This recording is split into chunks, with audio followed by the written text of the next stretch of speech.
ભગવાને બધાને કેવા ઘેડા ને અમને કેવા ઘેડા, બધાની આમ હાઈટ જોઈને અમને ઘણું એમ થાય કે અમને આવા ઘેડા હોત તો અમે કાંઈક કામકાજ તો કરીએ જ, પણ અમને ભગવાને ખોટ કાપણવાળા ઘેડા તો અમારાથી કાંઈ કામ નથી થતું, કોઈ કામ નથી રાખતું ભાઈ, કામ કરવું પણ કોઈ નથી રાખતું, પહેલાં બોલાવે ને પછી ના પાડી દેશ કે તમે ન આવો કામે. પ્લીઝ પહેલા તો બેન તમે રડો નહીં.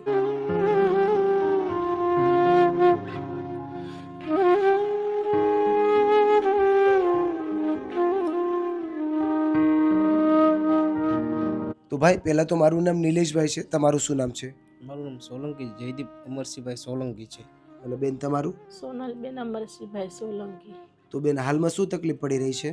કેમ કે અમે કામ માટે જઈએ છીએ, ઘણી જગ્યાએ ભાઈ બોલાવે, પછી ત્યાં પહેલાં પાડે, પછી અમે અમારી હાઈટ જોવે કે તમને કામ આપશો ને, પછી હાઈટ જોવે એટલે એમ કે તમે કામમાં નહીં હાલ. મારી આંખ નીકળી જાય છે, એક નીકળતી જાય એટલે બીજી હમણાં નીકળી જાય છે. આંખ નીકળી જાય છે, આંચકો આવે છે ને એટલે નીકળી જાય છે ભાઈ, નકર ખટાય છે કાંઈ નથી ખાતી તોય નીકળી જાય. અત્યારે જો અહીં જીવન જ્યોતમાં બતાવીને જ આવી, ત્યાં એમ કીધું સિવિલમાં જાઓ, સિવિલમાં MRI કરાવવાનું કીધું ને CT સ્કેન, તો CT સ્કેનના વધારે પૈસા થાય, તમે નથી ગયા, મારા ભાઈ પોગાય નહીં. એટલે હું 3-4 જગ્યાએ પૂછવા જો મને કામ આપો ભાઈ, અત્યારે મારા પપ્પાને એક્સપાયર થઈ ગયા છે તોય મારી સામે કોઈ જોતું નથી, ઘરમાં બધું નથી, કરિયાનું લેસન, ભાડામાં તકલીફ પડે તો અમારે કોને કહેવા જવું, દુઃખ તો અમારે સહન કરવું પડે ને. દુઃખ ઘણું થાય છે ભાઈ, ભાડાવાળામાં ખમતાય નથી કાંઈ, એમ કે પેલી ન થાય ને ત્યાં ભાડું લેવા આવી જાય, લાઇટ બિલ લેવા આવી જાય, એમ કે લાવો ન કર કયો ખાલી કરજો, ગમે ત્યાંથી ભાડું લાઇટ બિલ કરવું પડે છે ભાઈ. અને ક્યારેક રોટલી કરવા મળે તો 250 રૂપિયા મળે બપોર પછી જાવ તો, અને એક દી બોલાવે ને 4 દી ન બોલાવે, લગ્ન ગાળો હોય તો બોલાવે કોઈક રસો રોટલી કરવા, નકર કોઈ નથી બોલાવતું ભાઈ, એવું છે. આજ કેટલા દી ચાલે, થોડું જાજુ લાવીને રોડાવીએ છે ભાઈ, કોઈ નથી સપોર્ટ કરતું હતું ત્યારે અમે બધાને હાંચવાય, ત્યારે અમને કોઈ સપોર્ટ નથી કરતું, કોઈ રાખતું નથી. રોવું ઘણું આવે, મારા દીકરા આખી રાત ઊંઘાઈ આરામ થઈ જાય, બેહીએ છીએ પણ શું કરું, કેમ કે સવાર થાય ત્યારે દૂધ લાવવાનું 35 રૂપિયાનું તો એક દૂધની થેલી જ આવે, તો પછી દૂધ ખાબું છે, ચાની ભૂકી છે, ઘરમાં બધી વસ્તુ જોઈએ, લોટ દળાવો હોય ભાઈ, કાંકની કાંક વસ્તુ લાવવાની ક્યાંથી લાવી, એક લાવીએ ત્યાં તેર તૂટે, ક્યાંથી લાવવું, પૈસા હોય એમ લવાય ને. બકાલું જો 35 રૂપિયાનો કિલો બટેટા આવે, 10-20 રૂપિયાના બટેટા લાવું, હું કરું 10ની ડુંગળી લાવું, માર્કેટવાળા ખીજાય કે બેન 10 રૂપિયાનું શું આવે, તમે 10 રૂપિયાનું લેવા આવો, મેં જેમ ભાઈ વેતો એમ લેવા આવું ને. એ વાત પણ સાચી છે, એને તો ન ખબર હોય ને કે તમારી પાસે કોઈ પણ પ્રકારનો રોજગાર નથી, તો નથી આપતા માર્કેટવાળા, કેટલી લાલચ ઓલી કરવી પડે છે ને પછી બિચારા દે છે કે 10 રૂપિયામાં બેન આમ તમારે ભેગા આવ્યા 10 રૂપિયાની વસ્તુ લેવા આવો છે, એમ ખીજાય છે, પણ શું કરું મેં ભાઈ વેતો એટલું લેવાય ને. સૌથી વધારે દુઃખ એ વાતનું છે કે મને ભગવાને છે ને અમારી હાઈટ ટૂંકી આપી છે ને, એટલે અમને કોઈ છે ને ત્યારે બોલાવી નથી શકતું કે ભાઈ તું કામ કરવા જાવી તો અમને ના પાડી દેશે કે ભાઈ તું આ જગ્યાએ ન હાલ, કે તારી હાઈટ ટૂંકી છે. હું ક્યારેક ગમે ત્યાં પૂછવો જો કે લેડીઝની જરૂરત છે તોય પણ મને ના પાડી દે. હીરામાં જાઉં તો ભાઈ તું કોમ્પ્યુટરમાં અંબાવી નો, તેને હીરો મૂકતા ફાવે ને તારી હાઈટ ટૂંકી છે. ક્યારેક કામ નથી મળતું મારા છોકરાને, કે અમને તો ઘરમાં ખાવાય ન હોય ને અમારે ભૂખ્યું હોઈ જવું પડે છે ભાઈ, કે રાંધ્યું ન હોય, ઘરમાં કાંઈ હોય ને, મારા દીકરો ભૂખ્યા હોઈ જાય પાણી પીને, શું કરું, કામ મળવું જોઈએ ને કામ જ નથી મળતું, હાવ પછી ઓશિયાળા થઈને હોઈ જાય ભાઈ, શું કરવાનું. એટલે ક્યારેક મજૂરી ન મળી હોય તો ભૂખ્યા સુઈ જાવ છો? પછી ઓશિયાળા થઈને હોઈ જાય મારો દીકરો. ખરેખર બહુ તકલીફો સાથે તમે જીવો છો મા દીકરો બંને. શું કરવું ભાઈ, આવી ભગવાને કઠણાઈ નાખી છે ને પરીક્ષા લેશ તો શું કરવાનું આપણે. તો બેન હાલમાં અમે તમારી શું મદદ કરીએ જેથી કરીને તમારે જે તકલીફ પડી રહી છે એમાં તમને થોડી રાહત મળે?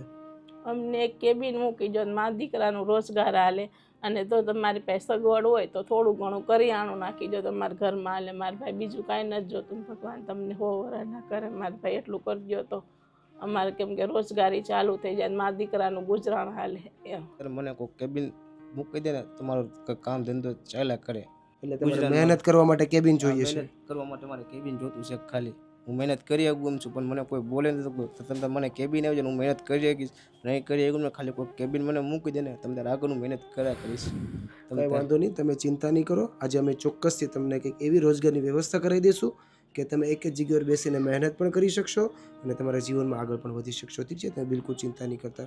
તો દોસ્તો તમે દરેક લોકોએ આ દિવ્યાંગ વ્યક્તિની વાત તો સાંભળી હશે. હાલમાં દિવ્યાંગ વ્યક્તિ ઘણી બધી તકલીફો સાથે, ઘણી બધી પીડાઓ સાથે પોતાના દિવસો તો પસાર કરી જ રહ્યો છે, પણ દુઃખની વાત તો એ છે કે અત્યારે ભાઈની હાઈટ ઓછી હોવાના કારણે આ દિવ્યાંગ વ્યક્તિને કોઈ કામ નથી આપતું, ઘણી બધી તકલીફો સાથે પોતાના દિવસો તો પસાર કરી જ રહ્યો છે. તો આજે આપણે આ દિવ્યાંગ વ્યક્તિને કંઈક એવી રીતના આપણે સપોર્ટ બનવાની કોશિશ કરીએ કે આ દિવ્યાંગ વ્યક્તિ એક જ જગ્યાએ બેસીને મહેનત પણ કરી શકે અને પોતાની જિંદગીમાં આગળ પણ વધી શકે. તો બસ દોસ્તો, વિડીયો એન્ડ સુધી જોજો અને તમારા દરેક ગ્રુપમાં વિડીયોને શેર કરજો. અત્યારે તો આ દિવ્યાંગ વ્યક્તિને આપણે એવી રીતના સપોર્ટર બનવાની કોશિશ કરીએ કે આ દિવ્યાંગ વ્યક્તિ એક જ જગ્યાએ બેસીને મહેનત પણ કરી શકે અને પોતાની જિંદગીમાં આગળ વધીને પોતાના ઘરનું ગુજરાન પણ ચલાવી શકે. તો બસ દોસ્તો, વિડીયો એન્ડ સુધી જોજો અને તમારા દરેક ગ્રુપમાં વિડીયોને શેર કરજો.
તો દોસ્તો, તમે દરેક લોકો આગળના વિડીયોમાં જોયું હશે કે આ મા દીકરો કઈ હાલત સાથે જીવી રહ્યા હતા.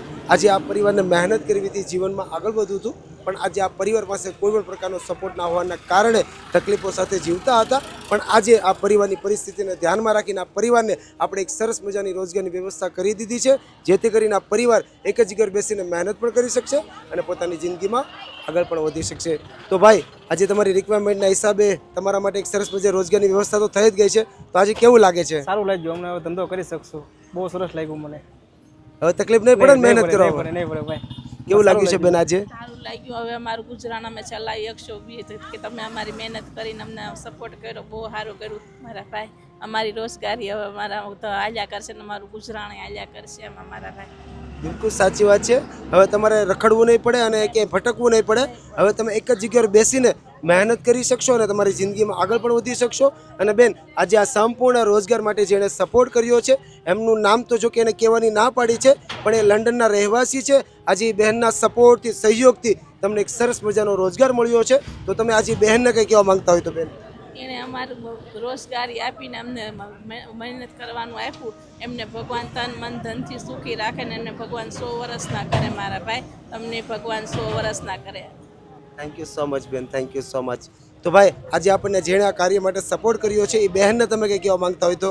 એને મારી માતાજી 100 વર્ષના કરે, એમના દીકરાને, એમના આખા કુટુંબને 100 વર્ષના કરે. એમને મારે દયા આવી છે તો મને એટલું સાથ સપોર્ટ આપ્યો હોય ને, એમને મારી માતાજી 100 વર્ષના કરે.